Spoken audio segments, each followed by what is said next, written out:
There, fellow hunters, welcome back to playthrough Bloodborne. I am Stubbs the Wizard, your host of the most, and we're going to play through as a pure arcane wizard, or as close to wizard as you can get in Bloodborne.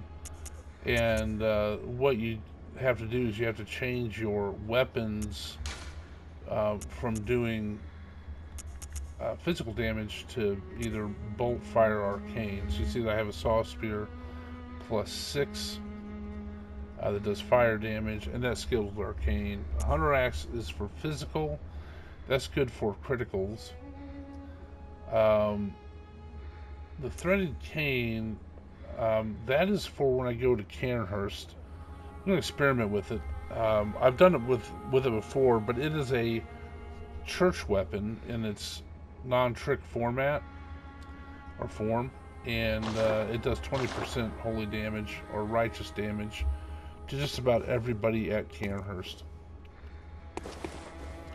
So anyway, I'm Not Great, who is one of my friends from the Free Time Creators Collective, is playing Bloodborne through with me as a 10-year anniversary, homage, I guess.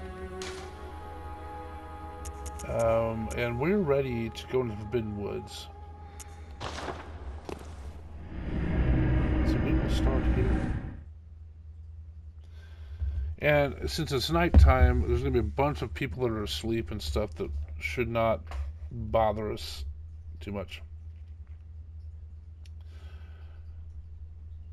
So once I start getting arcane gems, those are harder to come by. I have one of them now, but my arcane weapon is going to end up being the Parasite of Kaz.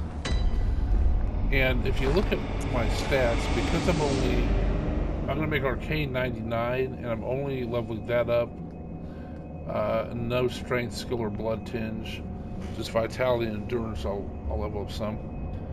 But because of that, I can only use the starting weapons plus the saw spear. So it's pretty fun. Let's see, the best way is going to be this way.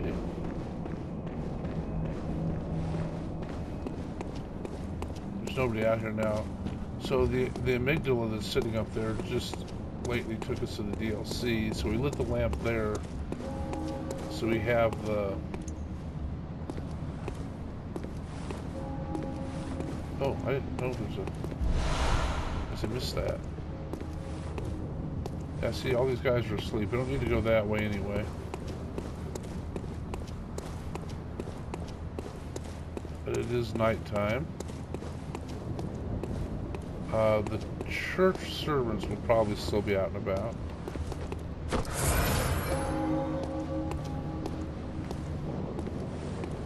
We are going to have to kill... Well, there's one of them. He knows the flame sprayer. We are going to have to kill one of these guys because he's blocking the route to the Forbidden Woods.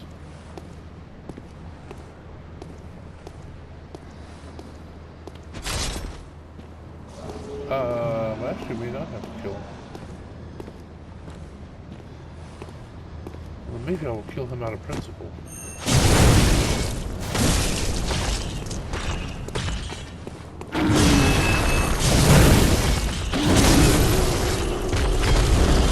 Killed him, but he hit me. Could have gone better.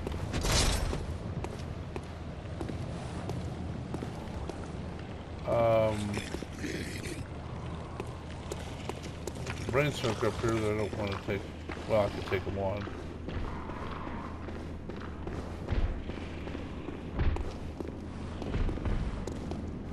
I think we're gonna meet. Yep, there's Alfred, I think. Oh, good to see you safe. Yeah. Now, let's think up something to discuss. Just tell me what piques your interest. I've already talked about some of the stuff, but let's talk about some more. What about the Healing Church? The Healing Church is the fountainhead of blood healing. You guys keep talking like I'm I a drink my simple coffee. hunter, quite unfamiliar with the ins and outs of the institution. But I have heard that the holy medium of blood healing is venerated in the main cathedral. and that councillors of the old church reside in the high stratum of the cathedral ward. If you seek blood healing, and the church is willing, you should pay them a visit. Alright, that's stuff you said before. Same thing about Bergenworth. But what about the corrupted vile bloods? That's new. Ah, there's something I want to tell you. Good. A bit of wisdom from the eminent master Logarius. Once, a scholar betrayed his fellows at Bergenworth, and brought forbidden blood back with him to Canehurst Castle. It was there that the first of the inhuman Vile Bloods was born. The Vile Bloods are fiendish creatures who threaten the purity of the church's blood healing. The ruler of the Vile Bloods is still alive today. And so, to honor my master's wishes, I search for the path to Canehurst Castle. We're gonna find it, so don't worry. Let's see if he says without repeating In it. his time, Master Logarius led his executioners into Canehurst Castle to cleanse it of the Vile Bloods. But all did not go well, and Master Logarius became a blessed anchor, guarding us from evil.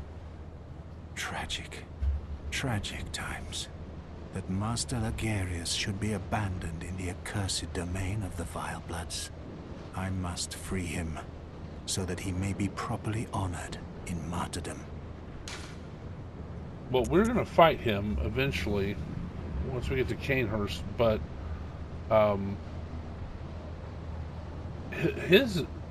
the fight with Logarius is an amazing fight. Alright, he's saying the same thing.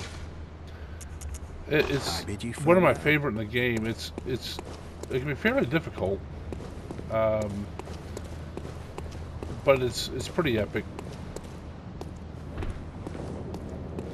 All right, now we can get through this door because we know the password. We should have feared the old blood.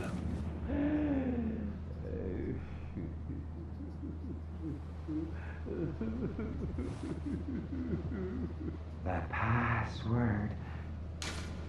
It's funny, this is the last thing this guy does, because once you open the door, he's dead.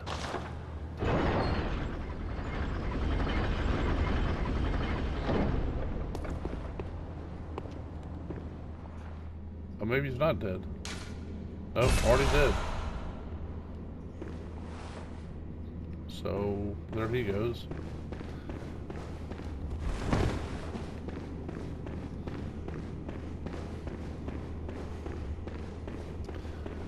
Alright, so I would say that after Amelia changes the state of the world after defeating her, this goes into basically mid-game, I think. That's probably a divider.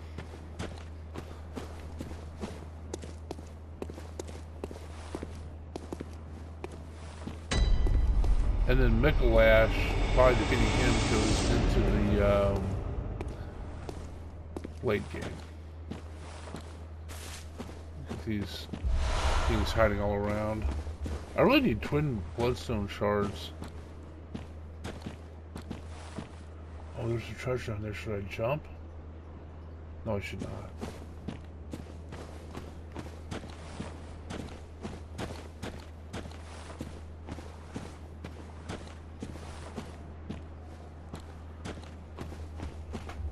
One of the issues we have is this takes a little bit of a trip to get to a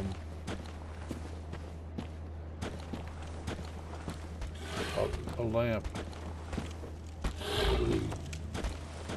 Hello.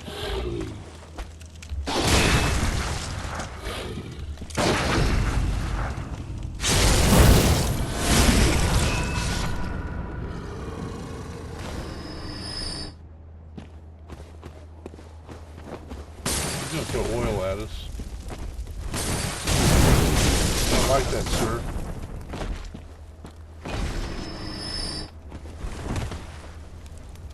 Alright, let's get these two. I could go right to the... You know what, let me do that. Oh, good. Twin bloodstone shards. I could go right to the lamp and then come back up this way. That's probably what I'll do. That's a safer play. And I'm playing this as I would play the first time through, kind of with my alter ego, Justin Kramer's a wizard. And then well, no, he's gonna turn around. Okay. And sort of those moral decisions, the way I would normally make them in a game. Let me see. Yeah, I thought there was something up here. Twin Bloodstone shards again. What else we got? The other thing, I got 4. I need 1 more to upgrade the axe.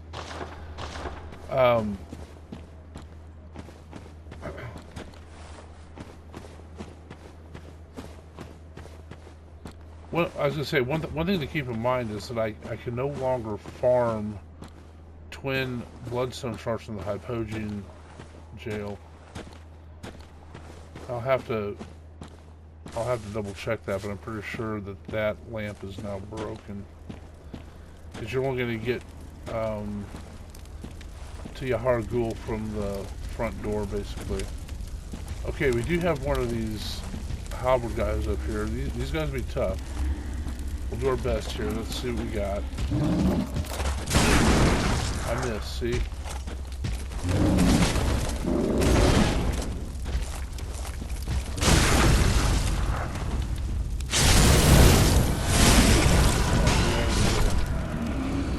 It's better to be lucky than good. Alright.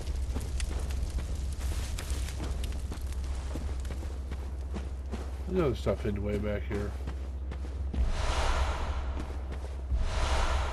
It'd be interesting to see a spreadsheet or something on, you know, that would list every treasure, and not so much where it is, but the percentages of people not picking them up, basically, or the percentage of pickup. Because I'll bet you these 2 treasures here, I will bet you they're probably amongst the most not picked up, because they're not very evident. Maybe I'm wrong, because Miyazaki has trained us from Dark Souls 1 that you look in every nook and cranny to see what you can find.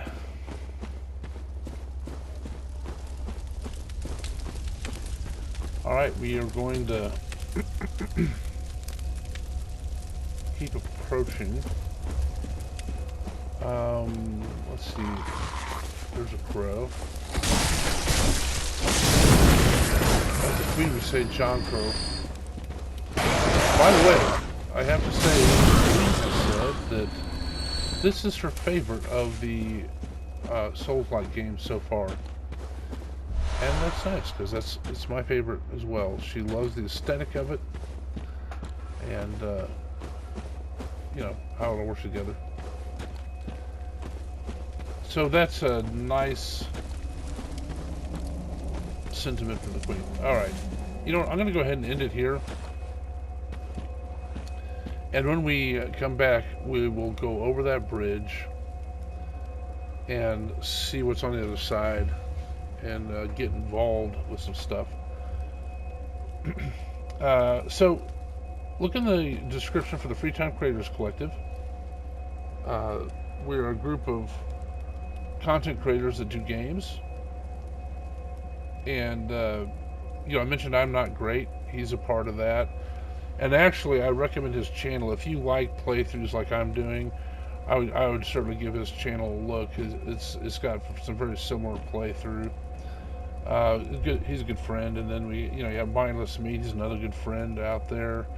And now Mindless Meat, I would say, like on Final Fantasy, he has probably forgotten more about Final Fantasy than most of us would ever know. Very, very good at it. You know, in other games as well, you know. Plumberry Delicious, you know, you got Holly's Adventures, Iris and Nofris, K-Dog's Kindle, etc. All sorts of nice people. All sorts of, you know, types of games and how they're played. and how they're recorded. It's just great. So come join us. I'll put some links in the description. Our only rule is just be nice. That's it. It's all about encouragement and watching smaller channels grow. And we look forward to hearing from you. As this video, I'd appreciate a like, subscribe to the channel. It'd be awesome. And leave me some comments. I'll respond to all of them. I really love hearing from people. And look at these messengers down here. Oh, they're so cute. They're just living the life, you know, having fun, looking good, doing it. But anyway, I appreciate you watching. As long as you keep watching them, I'll keep making them. Thanks.